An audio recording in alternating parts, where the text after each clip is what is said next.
Silakan lanjutkan kalimat ini. Bulan depan saya berharap saya bisa. Saya kasih waktu buat Anda. Coba. Ayo, saya mau tes. Saya mau lihat apa sih yang sebetulnya Anda harapkan. Salam damai sejahtera saudara-saudaraku yang terkasih, pencinta firman Tuhan. Berjumpa kembali dengan Bible Learning with Father Joseph, edisi ke-65 di tahun 2024 ini. Saudara-saudaraku yang terkasih, bagaimana kabar Anda hari ini? Apakah Anda melihat sesuatu yang baru di atas meja saya? Iya, ada vas bunga dan juga bunganya. Anda semua sudah tahu, penonton Bible Learning yang lama, bahwa bunga ini adalah pasti bunga palsu atau bunga plastik. Supaya apa? Supaya lebih awet. Karena kalau bunga hidup mungkin setiap 3 hari, setiap 4 hari saya harus ganti-ganti. Saudara-saudara yang terkasih, bagaimana kabar Anda hari ini? Baik, puji Tuhan. Itulah doa-doa saya buat Anda. Yang sakit memperoleh kesembuhan, yang rezekinya lagi seret diguyur sama Tuhan dengan berkat-berkat yang Anda butuhkan sesungguhnya, yang sedang dalam relasi-relasi yang tidak baik, satu-satu pelan-pelan dipulihkannya kembali. Saudara-saudaraku yang terkasih, izinkan saya untuk bertanya satu pertanyaan, tapi Anda harus jawab jujur. Kalau bisa, tulis di kolom komen supaya kejujurannya bisa terbukti gitu ya. Bukan saya nggak percaya sama Anda, tapi dengan menulis di kolom komen, mudah-mudahan Anda tahu nih apa yang Anda tulis. Tidak pelintat-pelintut, tidak ganti-ganti. Coba, saya minta Anda untuk tulis, entah di kolom komen atau di diary Anda atau di kertas Anda. Mulai sekarang, silakan lanjutkan kalimat ini. Bulan depan saya berharap saya bisa. Oke, silakan lanjutkan kalimat itu. Bulan depan saya harap saya bisa ... Saya kasih waktu buat Anda. Coba. Ayo, saya mau tes. Saya mau lihat apa sih yang sebetulnya Anda harapkan. Apa yang sebetulnya Anda inginkan. Apa yang sebetulnya Anda damba-dambakan. Apakah itu sesuai dengan kebutuhan harian Anda? Apakah itu adalah solusi dari masalah-masalah Anda saat ini? Apakah yang Anda inginkan betul-betul sebuah pintu keluar supaya Anda bisa keluar dari problem-problem Anda yang pasti sangat mendera kehidupan Anda saat ini? Ayo tulis di kolom komen. Sudah belum? Sudah Romo? Udah ya? Simpen jawaban itu. Simpan baik-baik jawaban itu. Saya berharap mudah-mudahan bulan depan rahmat Tuhan bekerja. Anda betul-betul menerima berkat sesuai dengan yang Anda harapkan itu. Tetapi saudara-saudaraku yang terkasih, saya kok bisa menebak ya. Saya bisa menebak di antara ratusan, biasanya itu 1.200 orang menulis di kolom komen, sekitar 25.000 penonton Bible Learning. Apakah ada yang menulis, saya harap bulan depan saya lebih bisa mengampuni? Ada? Ayo ngaku di kolom komen, tapi jujur. Ada nggak? Waduh, sayangnya 1.001 Romo. 1 di antara 1.000 mungkin. Mungkin saudara-saudara, Anda mengharapkan, Anda menginginkan, Anda mendambakan bisa melunasi hutang. Betul? Bisa dapat pekerjaan. Betul? Bisa disembuhkan dari penyakit yang sangat mendera Anda saat ini. Betul? Relasi-relasi suami istri, relasi anak orang tua, relasi-relasi Anda di pekerjaan Anda, di pelayanan Anda dipulihkan satu persatu. Mungkin itu yang Anda minta. Saya yakin kok nggak ada yang nulis supaya bulan depan saya bisa beli tas Hermes yang harganya 2 miliar. Saya yakin nggak ada. Saya tahulah penonton Bible Learning, pribadi-pribadi yang luar biasa, betul-betul tahu apa yang dia harapkan. Tetapi saudara-saudara, apakah Anda tahu? Banyak manusia sadar mengampuni itu susah. Mengampuni itu butuh perjuangan. Pengampuni itu butuh pengorbanan. Tetapi sayangnya rahmat dari Tuhan supaya kita bisa mengampuni jarang sekali kita minta. Kita minta sih, tapi sekali dua kali lalu ketumpuk-tumpuk sama yang lain-lain. Sama kebutuhan-kebutuhan pokok Romo, sama masalah-masalah yang lain. Padahal saudara-saudara, bisa mengampuni dengan sepenuh hati adalah hal yang sangat mendasar, yang sangat amat mempengaruhi berkat-berkat Anda yang lain. Bisa jadi berkatnya sudah mau datang nih, tapi karena kita masih ada kebencian, kita masih ada kemarahan, kita masih belum bisa mengampuni lebih sungguh lagi, berkatnya langsung kabur daripada kita. Maka hati yang tulus, hati yang bersih, hati yang tidak membenci, hati yang tidak mendendam, pikiran perasaan yang tidak diwarnai dengan kemarahan demi kemarahan. Nah, saudara-saudara yang terkasih, maka dari itu mengingat mengampuni adalah hal yang sulit. Buat saya juga sulit, buat Anda juga sulit, buat mereka juga sulit sebetulnya. Maka dari itu, coba deh kita mulai bersih-bersih diri kita dari orang-orang yang menjengkelkan kita, dari yang skalanya itu kecil dulu. Bisa jadi teman kecil kita, kawan kecil kita, atau sahabat waktu di masa kita kecil. Coba inget-inget dari sekarang. Jangan sampai ini kemarahan-kemarahan itu ngotorin. Sebetulnya nggak penting-penting banget. Orangnya udah nggak tahu kemana, orangnya juga mungkin lupa, orangnya juga mungkin nggak sadar. Itu dulu. Mereka-mereka dulu nih. Tuhan, aku mau buang sampah-sampah ini dalam kehidupanku ini. Saudara-saudara, kalau tetangga Anda ngelemparin sampah ke rumah Anda, saya tanya, dia bayar apa enggak? Kan kagak. Orang itu nyakitin kita, orang itu bikin sesuatu kita jengkel, itu mereka enggak bayar, saudara-saudara. Kalau mereka bayar mungkin bisa tuh kita anggap serius. Tapi mereka aja gratisan nyakitin kita. Masa iya kita yang nanggung bebannya, kita yang nanggung penderitaannya? Sorry, kita nggak punya utang apa-apa sama dia, utang kehidupan. Kita ketika kita hidup kita nggak utang kok, kita nggak bayar apa-apa, kita nggak berutang budi sama mereka-mereka ini. Maka ketika mereka nyakitin kita, saudara-saudara, mereka itu gratis. Maka coba deh, kalau kita aja nggak suka tetangga kita buang-buang sampah di rumah kita, masa iya kita nggak bersihin? Kita harus bersihin dulu. Dari sampah-sampah kecil dulu aja deh. Coba, buang itu jauh-jauh. Ampuni dia Tuhan. Aku tidak mau digelayuti dengan kemarahan-kemarahan, kejengkelan-kejengkelan di masa laluku yang kecil-kecil dulu.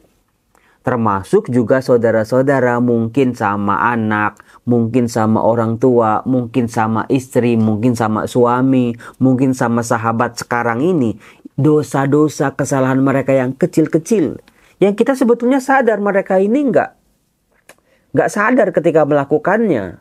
Mereka mungkin lagi punya masalah gitu ya, lalu kita yang ketiban pulung, kita yang kena emosinya mereka. Tapi kita tahu ya mereka nggak sadar lah gitu. Buang dulu tuh yang kecil-kecil dulu, yang kecil-kecil.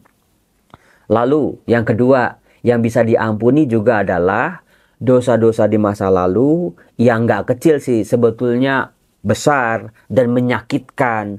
Tetapi yang sebetulnya bisa dengan mudah aku ampuni.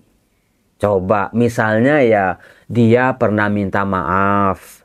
Dia sudah berubah hidupnya, dia sudah bertobat, dia sudah ya menunjukkan penyesalannya sama kita. Itu juga kadang-kadang dia udah minta maaf, kita masih bawa-bawa, kita masih digondelin. Itu yang seringkali juga banyak menyiksa kehidupan kita sebagai manusia.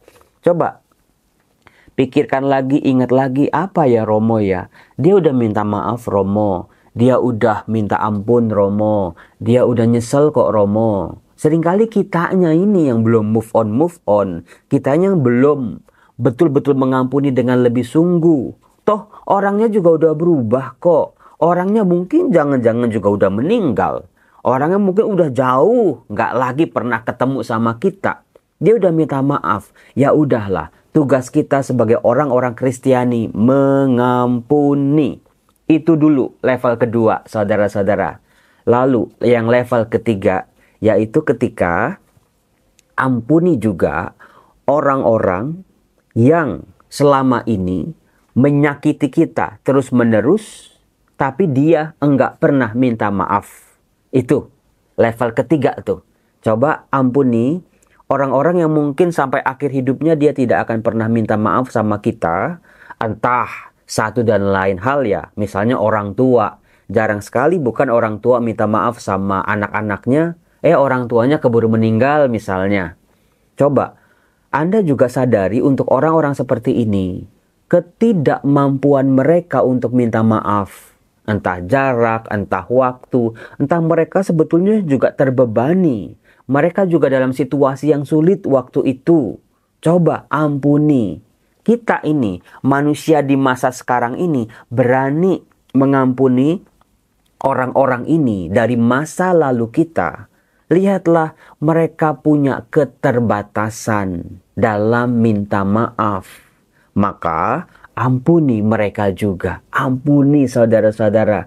Mungkin mereka tidak akan pernah minta maaf kepada Anda. Tugas kita, Tuhan ampuni mereka. Betul-betul. Nah, saudara-saudara terkasih, biasanya yang babak belur nih di level yang keempat. Di mana kita harus mengampuni orang yang secara sadar, secara sengaja, memang punya intensi, memang mau menyakiti kita. Misalnya persaingan bisnis, orang dagang misalnya, dalam pertemanan, fitnah-fitnah, kebusukan-kebusukan, hoaks-hoaks yang dia lontarkan kepada kita secara sadar. Saudara-saudaraku yang terkasih, sadar. Jadi begini, orang-orang jahat ini, meskipun mereka mungkin kaya, meskipun mereka mungkin jabatannya tinggi, meskipun mereka mungkin hidupnya lebih dari kita, sebetulnya kalau mereka itu jahat, punya motif-motif yang menyikut sana, nyikut sini, mereka busuk hatinya, level mereka itu sebetulnya lebih rendah daripada kita. Percaya sama saya. Jadi, yang menjadi tolak ukur itu bukan berapa banyak kekayaan dia, bukan berapa menterengnya dia, berapa followernya dia, berapa pengaruhnya dia, berapa kayanya dia, bukan. Tapi kalau itu semua didapat dari hasil kejahatan, itu level dia jauh di bawah kita. Kalau kita berjuang dalam kebenaran, kalau kita hidup dalam kebenaran. Lain cerita kalau sama-sama busuk ya saudara-saudara. Kalau dia nggak memfitnah, saya memfitnah Romo. Kalau dia yang nggak menyikut, saya menyikut duluan Romo. Itu sama aja. Tapi kalau kita udah baik, udah bener, masih aja dijahatin sama orang. Meskipun orang itu di mata dunia lebih dari kita, levelnya dia jauh di bawah kita. Maka ya ngapain kita musingin diri sama orang-orang yang levelnya di bawah kita sebetulnya. Kasianin aja dia, udah kasihan. Kasihan aja udah. Kita akan penuh dengan rasa damai. Kita betul-betul keluar sebagai pemenang. Saudara-saudara yang terkasih, sekarang level yang kelima saudara-saudara. Mencoba ya. Berjuang, jangan pernah nyerah. Orang-orang yang betul-betul sungguh sangat amat menyakiti, melukai kehidupan kita. Biasanya adalah orang-orang yang sangat kita sayangi. Kalau konteks Anda suami istri, pasangan hidup Anda, kekasih Anda, orang tua Anda, anak-anak Anda. Merekalah yang paling berpotensi menyakiti hati kita. Betul-betul lukanya itu dalam Romo. Dikhianati, diselingkuhi, dibohongi dengan berbagai macam tindakan-tindakan seolah-olah kita tidak tahu ketika dia berbohong. Seolah-olah kita tidak tahu ketika dia main belakang. Seolah-olah kita tuh nggak tahu. Seolah-olah kita tuh bodoh sekali.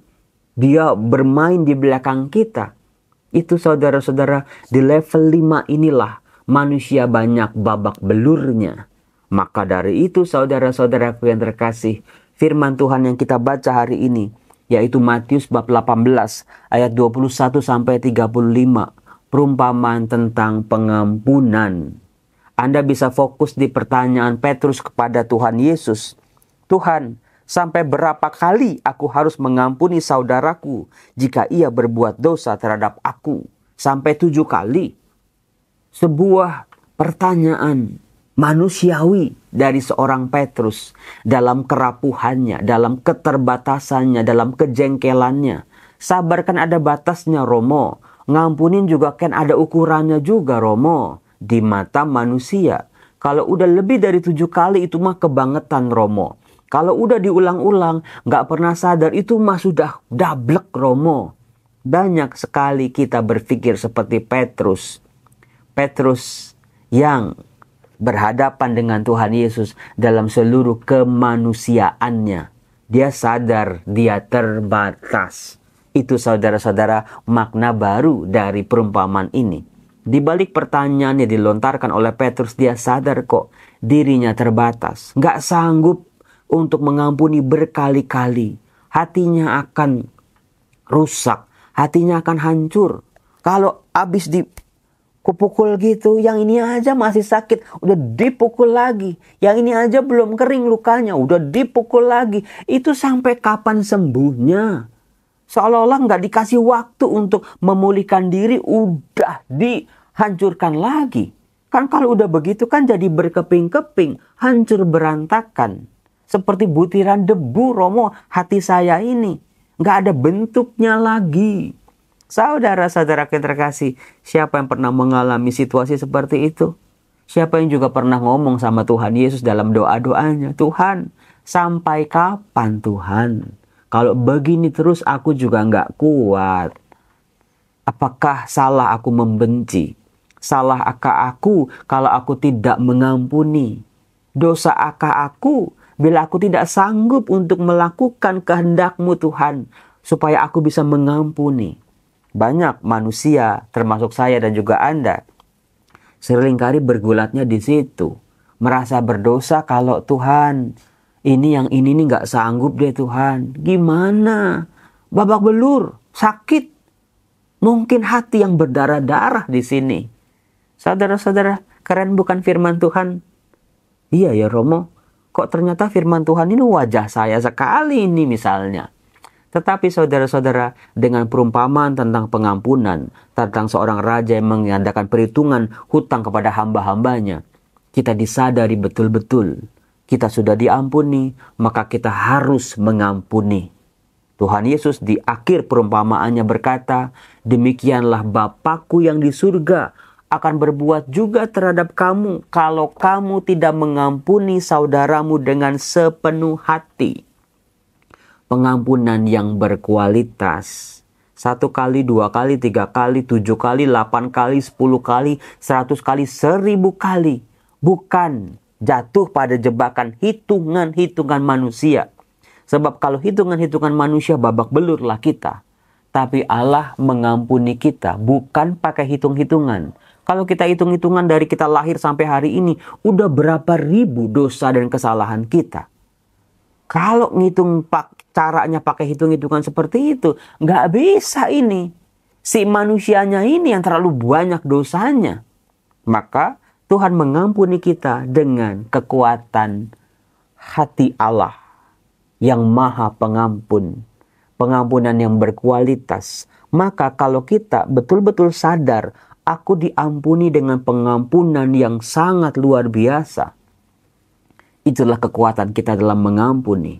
Dosaku sudah tidak dihitung lagi sama Tuhan. Dosaku sudah dilempar ke dalam tubir-tubir laut. Dosaku sudah dilempar sejauh timur dari barat. Saudara-saudaraku terkasih, sadarlah sebelum kita berpikir, ya ampun ngampuni dengan segenap hati kepada dia Romo. Kita sudah diampuni dengan hati Allah yang mengampuni kita dengan luar biasa. Sungguh-sungguh. Dengan kualitas super. Mudah-mudahan kualitas super yang memulihkan dosa-dosa kita. Hidup kita dari dosa. Masih ada jejaknya dalam diri kita. Masih ada kekuatannya. Sehingga kita bisa mengampuni orang-orang ini dengan sepenuh hati. Saudara-saudara, saya harus mengajar kelas pagi, saya harus pergi ini. Terima kasih, semoga bulan depan aku bisa mengampuni. Terutama orang-orang di level 1, level 2, level 3. Mudah-mudahan level 4, Romo. Saya akan berjuang lagi untuk di level 5. Tuhan Yesus memberkati. Bye-bye.